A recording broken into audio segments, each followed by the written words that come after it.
talking about networks, I think it'll be really interesting for the people that don't know, like myself, to get into a bit more about what is this organization that you've created called Omek.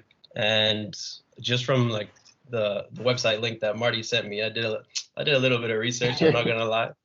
But from my understanding, just if that's okay to say what I think about it, from my point of view is like, it looks like you're trying to build, well, first of all, I think that there's a couple of connections between Nomadic and Omek and what you're doing, which I think is a beautiful thing. So you're trying to create this sort of almost platform or network that bridges people like the African diaspora together in multiple different ways, by creating events, by just getting people to collaborate together and giving them the opportunity to do that, which I think is kind of also in our vision as well. But yeah, what would you say was your inspiration to create Omek? Yeah. All right. Where do I start? So basically, I think you got that right. That's a good. I'm glad that you just checked it out. So Omek, what are we trying to do, to put it like a plain simple, is to make connection and collaboration normal, connection and collaboration simple for bicultural of African descent. That's what we're trying to do. That we're trying to crack that code. I can give you a quick backdrop to that. What does that mean, and where does that come from? And I told you guys a little bit about my background. I'm born in this big, like family of 9 siblings, but grew up in this compound where it's like 40, 50 sometime people in there. And so like if you lived in Africa, and then that concept, like you have your dad, your uncles, like all there, the aunties are there, the big brother, the big sisters are there, and then you have your generation, then you have like generation after you, right? So you have like the ladies, and then the boys and the men's, and so like it really, the compound was like this mix of a human technology that was happening there, where the respect, like back home, and then being in the Muslim family as well. So there's two cultures coming together where you cannot raise your voice to your parents. Like, no, that's not even part. It's just not. So like the hierarchical respect is there. Like you respect your parents, you respect your elders. So mom, dad, aunties, like they just naturally get this respect, which they give you back as well. And so when you do something wrong, like you are told that you did something wrong, and then you'll be lucky if you don't have your butt, exactly. Sometimes you are told, this is what you did. You know the magnitude of what you did. Go get the branches, or like go get the belt. So if you bring a smaller thing, that's small. Well, you guys know what I'm talking about. So right, okay. So this is all teaching you like there's the consequences for your actions. So you grew up in this space where everybody has the role, everybody have the responsibility, everybody does their place, everybody plays a role into making that system work. And that was like that human technology I grew up in. And I understand like people above me have some sort of responsibility, and I have some respect for them, and people behind me are looking up to me as well, and then I need to provide them some respect and then provide it back, right? And so that stays in me. So think about that. And now I moved to the US. I'm working in the corporate world. I'm making my way up there, and I'll always get connected with the community. So I'm always bringing the community aspect to the corporate space, just trying to be myself, authentic self, but at the same time learning expertise from corporate to community. I became this bridge, build a community around that in the US, and I moved to Germany. I did my master in development and economics, and then I decided to write my thesis about the African diaspora. How can you really leverage the African diaspora potential, the capital they have, whether that's like human capital, social capital, networking, and all that stuff, and financial capital they have. Then now you have like a philanthropy capital, like the political capital, and all that. How do you leverage that? And that's what my passion really, because I'm like, yo, this is me. Like I'm professional of African descent. right? So I know I lived it. And now if I do it through academic research, then I can see why people write in the paper, and then I kind of know the back end of it. And so that's led me to talk to so many people in Germany, in France, in Belgium, and even in the Netherlands here, but also in the US. And so kind of like that's where really the genesis of Omek came from, right? So like the potential within the diaspora is real. Like I find myself in the privileged space to like lived it because I moved and I went to school there. I came with different mindset. I went to school and I found all these challenges. So I lived it. But like interviewing people and then hearing their experience, oh, it's not only me. But I realized there's so many talented people within the community that nobody sees them, nobody knows about it. Like, but they're all doing their stuff. They're all amazing people. So we all doing our own thing and then trying to make impact, trying to change. And the way I think about it now is like we are all on this path. It doesn't matter. Some might be way ahead, some might be way behind, but we are all on this path of creating the change that we want to see, of being part of something that's bigger than ourselves, and not putting up in the, anymore into like social injustice, like this narrative, like all this on this path. But we live at the same time in this black box. Like you think about like this highway, we all driving on, but we can't see each other. So you think Damn. you're only one on this path, but there's millions of other like driving on the same path. Yeah. And that's how I realized like we are all and doing this amazing stuff, but we can't see each other. So the idea where I kind of talk about normalizing the connection and collaboration, that's where it's come. Like let make it normal. Let turn on the light, the street light on this path, so we can all see each other. Let's start from there. When we see each other, That's powerful. that's the first step. Like right. Because think about like Marty, Jimmy, and I, like what the little thing that we have done so far, we only met each other not too long ago. And if we hadn't seen each other, that's never happened. We'll never have this conversation. It's because like the lights came on and we saw each other and we start talking and we start working together and we start collaborating and we start building trust. And look, like now we're only thinking about the sky is the limit. And so that's basically that's the example of like Omek, right? Let's turn on this light, let's remove ourselves from this black box. When we do that, when we make this connection normal, we normalize this connection. And so like this is my line, right? I say if you see each other, you talk to each other. When you talk to each other, you start building trust. When you build trust, you start collaborating. And when you start collaborating, the sky's the limit. And that's exactly like our relationship, right? We saw each other. I saw that phone number. I saw her on social media. I call him. We start talking, right? We start talking. We start building trust. I told them like, this is my philosophy, right? We build trust. Let's start building trust. And now we start collaborating, right? And now the conversation what we have now, like the sky's the limit. I'm just like, we haven't started yet. And that's the example of like Omek. That's what we want to normalize. But like again, understanding the concept of this is not easy. It's a human. As a human, we come up with this, like our social challenges. And then like there's all this aspect. Like what is that connection happen? First of all, how do we see each other? So we need to work on that part and then make that possible. When we see each other, how do we connect? Like the networking. What is the networking? How do we network? What are the tools and the resources that we need to provide to network? What is our mindset right now as a people of African descent, as a bicultural of African descent, in terms of networking? Do we understand that? What is this thing that we need to do? So Omek, like for us, we need to put all these things in place. But that's what I was saying, like we're normalizing it. But behind the scene, there's tons of work we have to do to make that concept normal. So that's in a nutshell. That's what we're trying to build. So Omek is gonna be this platform.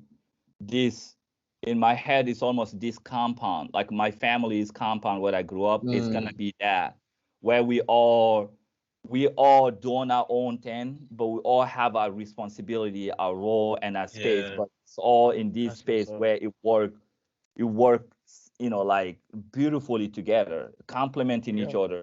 You are a dad, you're a mom, you're an auntie, you all know your role in your place. And it's so like all working together beautifully. So that's the concept of Omek that I'm trying to bring back because I've seen it work. I've seen my parents do it. But like the advantage that I have that they didn't have is something called the internet. It's something called the technological proliferation. Yes, sir. It's something called the psychographic segmentation that I did, focus on the bicultural, like all these tools that they didn't have that I have in my generation right now. I want to put that together. But what they had is that human technology. Yeah. And so like, how do you take that human technology that they had and add that to the digital technology? Yo, and take off. That's what we're trying to do, man. So that's Omek. That's beautiful. That metaphor of well, it's not exactly, it is a metaphor, but it's like a real thing that you experience, you know, the compound. And that's part of what I saw on the website, like just like a bunch of people in one area, but everyone has their assigned roles and knows what they're doing, and like together, the potential that those people hold together is like amazing. Like that they can, like you say, the sky's the limit, literally. And I just think that's a beautiful thing. I was gonna ask before what Omek stands for, and then I realized that my man just switched his name around, changed it around. I was like, yeah, you really just turned his name around. That's what's up. You're one of the elite. There's like 5% of people that actually are able to like see it. No way. So you're part of the 5%. Hey, that's what's up. That's what's up. I like that. Yeah, Lewis, you're clever, man. I had to look it up. I'm not gonna lie, man. I had to look it up. Trust me, it took time, dude. I was just staring at his name, like making the connection. But yeah, man, I don't think I've ever heard a story that, well, if I don't know, in a long time at least, that feels so full circle. Like the way you brought it back to the compound, and how you do. Yeah, this is it's insane. It's so beautiful to see. It really shows how your experiences growing up from the moment you were born to now have really like shaped your worldview and shaped this organization. And like, man, it's insane. It's so powerful, I think. Yeah, I mean, it's the same thing, right? I think this is like really for this. I think for this podcast sake, and then the audience, and then everything, because like your audience is like this. This is the community. Like this is something that we have that's so precious. Like sometimes we don't even realize, and that's what I'm like. I love what you guys doing to like. No, listen, this life that we have, we are in the unique privileged space. And then it's like, and this is a journey to understand how do you connect everything together, but how much of the advantage is, like for me into like, I got this Omek journey and I'm still in the journey and figuring this one out. Like that's what it is. Like, I was like, man, like I've done all this and in my life, sometimes like, what have I done? Like, how can I contribute in this world? Like, I'm still asking myself that question, but like, as you start connecting the dots, then you start realizing the power, the potential that you have, like the space, every day that you live in, every movement, every change that you want, all the people that you coming across, they all happen for a reason. And we haven't been able to connect the dot. You know what I'm saying? And so like the fact, like I think you guys were telling me the story, like where, you know, the nomadic concept came from, right? It's the same. It's like literally it's the same, but the more you think even about it a long time, then you start making all these connections. Yeah. And then like it start becoming like, you know, the idea of being authentic, the idea of showing up authentic, like, yo, how you telling, you know, like this is me. Like the more you understand yourself really strongly, and then that centers you, and then the more you can like even give back. So yeah, I think we all in this journey, and yeah, the sooner we started to understand that, the better, the more impact we can make. And then the best way to do that, to understand that, is to be around other people that think this way, right? I'm on this path, and then connecting everything that's like been in my life, my family, who am I, like why, like this passion that I have, like even learning like from my mom that the fact that I trust people, that's coming from my mom. The fact that I do this, that's coming from where I'm still on this path of connecting this journey. So like if I have more people that's on this path and thinking that way, it making my path easier. But when I share my story, then it allow you to think about your story as well, and then together we, like always moving. The more we talking to each other, the more we connecting with each other, the faster we're growing, right? As a collective. Yeah, and you know what I think as well is like this like journey of trying to connect the dots and discovering all these discovering how everything makes sense together. I feel like what's really crazy is it seems like that journey is never ending, and I don't think you're ever going to reach a point where you're going to be like, all right, I get everything now, it all makes sense. I feel like you're going to have that multiple times. You're going to be like, this makes so much sense, and then a year later you're going to discover so many more new things. So I think it's crazy that that's just going to be a never ending journey of discovery, and like also kind of coming to terms with the fact that like you're never gonna know completely everything, but it's just all like you're never gonna be like it's never gonna be perfectly like Mm, it's never gonna reach like a dead end, you know. It's always gonna yeah. be Yeah. like leveling up, and that's so exciting, man. Yeah, Honestly, the day that's gonna happen, that's the day you die. you know, that's the only dead end you reach. That's the only dead end you'll reach. Yep, the day. Um, So yeah, hopefully, I don't want that to happen yet. You know what I'm saying? The day you like, no, I got it. Everything is here. Then that's when you like, okay, that's it. Your journey is Yeah. over. Yeah. no, I was gonna say then maybe Jimmy, because you talked about the whole Omek coming into being, kind of being full circle. Maybe it's more like being a spiral. So you're passing these these older circles that happened like as you were younger, like this whole compound thing, and it's building up more and more as you're going through life, sort of thing. But you're passing these stages that you've passed in the Mm, past, and it's just expanding, right. so to say, if I can be a little bit Yeah. metaphorical here. We have to Yeah, go circle off. the But Go off. spiral. Yeah. you know, one thing I did want to speak about also in regards to Omek was like, um, this idea is really beautiful, and I definitely believe in it a lot. So maybe we can talk a little bit about what this looks like in practice. Yeah. Yeah. So what does this look like in practice? So basically, when I had this beautiful idea, and it's still developing, it would always be developing to like Omek is dead, or but yeah, I kind of talked to you about the concept and what you're trying to build, but how does that work like in reality? And for me, having my whole life in community, like before I was born, my family was doing this, so I grew up in it. So like now I say like I've been in this space for my whole life, right? And community building, when I was in the state, I understand from like in and out, like from the association aspect, the noises, the complication, the complexity, and also my target audience, the people of African descent, the complexity that in that, the dynamic within there. So knowing all that, so I was like, all this professional background that I have, entrepreneurial spirit, like if I bring all of them together, how can I build Omek so it's like really sustainable and practical happen?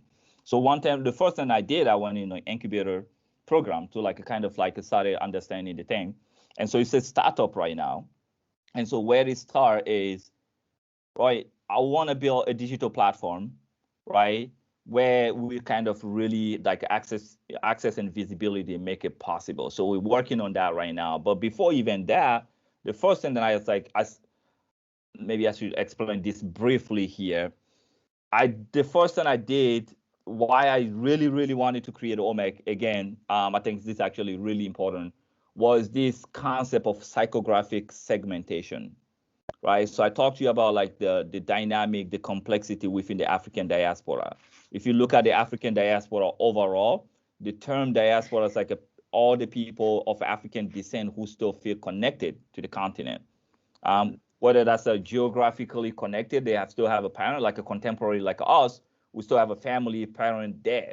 But like the classic diaspora who's like moved through slavery and that, they don't have that connection, but they still have that sentiment, that feeling, the continent, this is the source, right? And so all these people, so that's like already the contemporary and the classic, there's one dynamic from there. And there's another dynamic within the continent, the contemporary of them. So, oh, I'm a Ghanaian, I'm a Guinean, I'm a Nigerian, I'm a South African. So there's that. That's all connected by the geographical segmentation. So basically, today, African diaspora is grouped by the geographical profile. You're Caribbean, you're African American, you're African, if you say that, or contemporary African. So that's that. And then geographically be within the continent, countries themselves. Like then you have like a, tribal. I'm an Igbo, I'm a Mandingo, I'm Susu, and then all that. So that's adding the complexity. And that's what it making like extremely hard for the community to come together. So for me, what transcend that is like this psychographic segmentation that I did. Psychographic segmentation basically mean I'm grouping people based on their mindset, based on the shared passion, the shared vision, the shared value. And that's where we all connected, and we kind of cannot even explain there's something there, right? It's because of that shared passion, not our geographical profile, but our psychographic profile. And so using that technique, I divided the community in 4 groups, right? One group being the cultural advocate. In the diaspora, there's like these people, probably the dads, like that first came in and they migrated here to give their kid the better life. And so a lot of them, their mindset is basically like they work, blue collar life, long hours, and all they care about is like going to the church, going to the mosque, like a social aspect at the end. They don't care about changing the world, right? So that's that group. Then also you have like a next group, like the uncles who were professional back home. They were doctor, they were professor, they were like, physician and whatever, they had the status. And then they migrated to give, better life. And then unfortunately, sometimes it didn't translate. When they came in, they either taxi driver or a Uber driver or like, so there's that group with like a really cultural affirmer. And then you have the kid from those 2 groups with like the bicultural, that I call the bicultural, like they either was born, in the West, or they came like really young. And so they understand this culture, like they belong this culture. This is their, home is a, African. Outside, they're like a Dutch, French, American, like whatever, right? So for me, that's my target audience. And then the 4th group is like the assimilator. Basically, they completely cut themselves off the community, right? So it's like, I don't want to have anything to do with this. I'm completely assimilating, right? So that's that 4 group. So think about it now. When you put all these 4 groups with like a different mindset into a same group and then say like work together, how an assimilator who's in like SVP, who's like a senior executive, and then in society, and come to the cultural advocate to like, they're like, I don't even believe in God. Like, what are you guys talking about? So it just never worked, right? And so for me, Omek target audience right now is like the bicultural. And because of the nomadic life that you guys talking about, like the Omek, like this bicultural identity that they have, is a unique space, a unique characteristic that they have that their parents don't have. And so they don't have, even though they're all African descent. So that's the first start. That's the practical part. So when you bring these people together, right, they already have the mindset. They're already on this path. They're already doing it. They are doing, like you guys doing the work. Omek is doing the work. There's so many other people. They're already doing the work. They really don't care, like if I'm Ghanaian or not. If I'm an entrepreneur, I want to be around other entrepreneurs that understand why we stay up night. Like it doesn't matter. Just give me and support me. So when I crack that code, I'm like, all right, that's the first segment. So once that segment, and it's like just talking to them and then telling them the message and bringing them. So I want to build a digital platform where they can come in. So once you call them, that's a step 1. We come in that space, then what? Right? And now we have like all these services, all these resources, all this feature that we're going to build to really make sure like that part of connection, right? That part of networking. What is networking? What is connection? What are the tools and resources? Why, as a bicultural for African descent, why is it not natural for us to connect? Why is it not natural for us to collaborate? We need to understand that, right? So you can't solve a problem that you don't understand. And so we're going to have all these tools and resources put in place to make sure we understand that, make sure we're making connection really normal. So we're building all these features right now. So that's the part of like, also like building, this Afro student network. Like, let's start seeing each other. Let's start reaching out to these people. Let's start having these conversations. So like awareness. Once we do that, the platform is ready. People come on the platform. I have like access to all these like content provider, all these like people like really when the people start coming, the first thing we want to start doing is to really hone in that networking. Why this is happening? Why this is happening? Why this is happening? And how do we do it? Who's doing it? What are the things that they're doing? And so we start putting down the platform, and it's like really start going from there. And so yeah, I think there's like a lot of concept we want to put in there. The future that we have, like that's totally gonna revolutionize like what it is when you come to a space like this. Like really how you stand out, when how do you really support order, how do you really give back, how do you already like a support and then move people forward. So that's in the nutshell what are we trying to do. So the concept of Omek is there's basically three pillar, right? The first pillar is the digital space. So we want to build this digital platform so we can remove like this idea of a black box, right? So we can see each other, access and visibility anytime, anywhere. It doesn't matter someone in China or in Jakarta, or it doesn't matter where you are. You should be able to find bicultural of African descent anywhere, anytime. That's the digital aspect of it. Then we also want to have a physical space.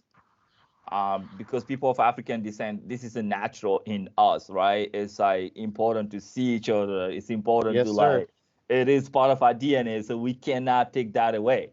So we want to have that physical, so we want to bridge the online and the physical space.